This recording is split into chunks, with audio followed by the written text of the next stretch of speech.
Robert. Hi Janet. How are you? Very well, thank you. You always a pleasure being here, sharing with you. Thank you very much and welcome for being here and presenting your wines here at Vinos.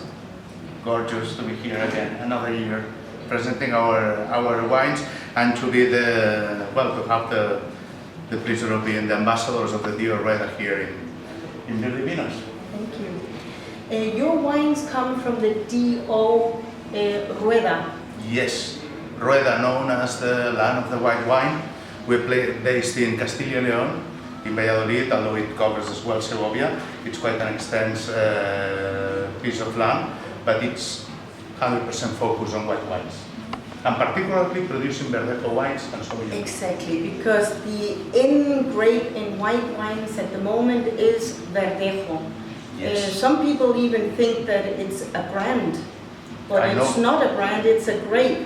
It's the name of the grape, right? Correct. It was Emil Pino who came and visited Rueda during the 70s, and he decided that it was a great land for creating white wines.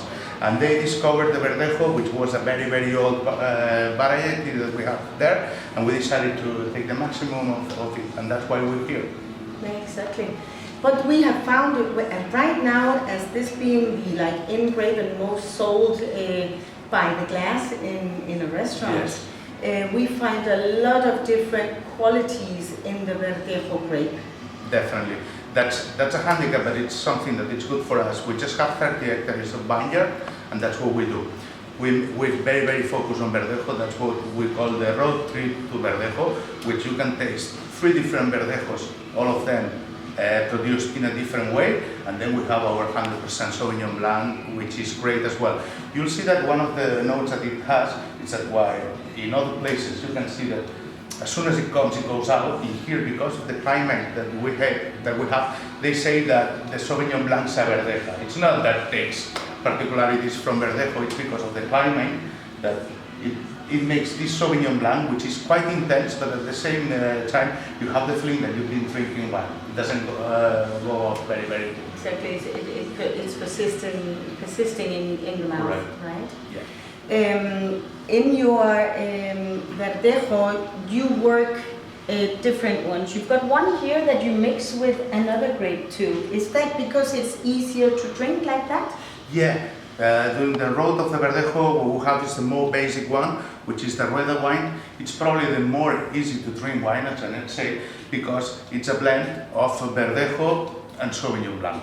In here, what we end up having, it's a very, very easy to drink wine.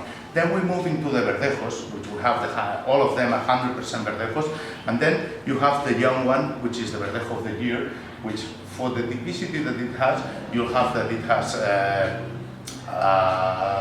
very, very nice bitterness, which is a particularity, and it's our secret. Because people keep on drinking, thinking that they will get rid of that, but still appearing there. That's our secret. And then, based on 100% Verdejos, we have the Selección, which is fermented with its lees in concrete tanks, and it has this kind of different feeling. While the other one goes straight down, the other one goes from round to round in your mouth, and you have the feeling that it's a much more serious wine. And then we finish with the barrel fermented, which for us it's one of the keys that we have in the cellar, which is exactly the same 100% Verdejo, coming from same vineyard, but in this case we keep it in French oak barrel, which is the difference. That it's something that has to do with me, but I like the white wines with some fruit, that they are not that dry, and then what we're using is 500 liter oak barrels, and it does its work. So we're very, very proud to have these wines in here and to be another time with you. And we're very proud to be able to deal your wines. Thank you. Because we think that in the Verdejo range, we have tasted so many, but quality-wise, we are into something very high quality and a very good standard here. You told me before that on your vineyard you only harvest 8,000 kilos per hectare. Yes. For us it's a key issue. We know that the more you produce, obviously, less sugar you have and you have much more water. So we prefer to keep it in slow portion and to get from every hectare no more than 7,500 kilos. We like to think that this is our secret. And besides that, I have to say that, as you know, we're based in Rueda since 1934. We are known for being the first cellar in Rueda producing bottled wine. Oh. It was known the area because there were wine producers, but it was at the family level, at the garage level. So they were selling it, but in a bulk way.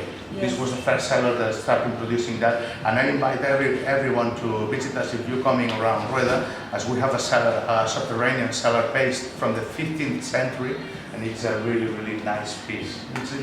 It's our museum. That's why we're still being in the center of the village, which is a handicap for us because we have to struggle every time we are bottling or we're receiving materials or whatever, but we love to be there because it's more our complicated, but it's the base of the winery. I love it. And you have also made like a small hotel.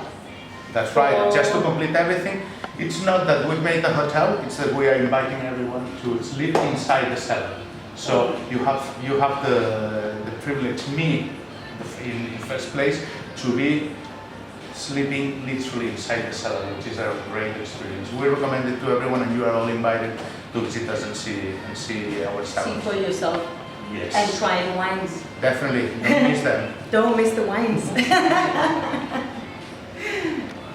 Thank you very much. Always a pleasure, Janet. Thank you.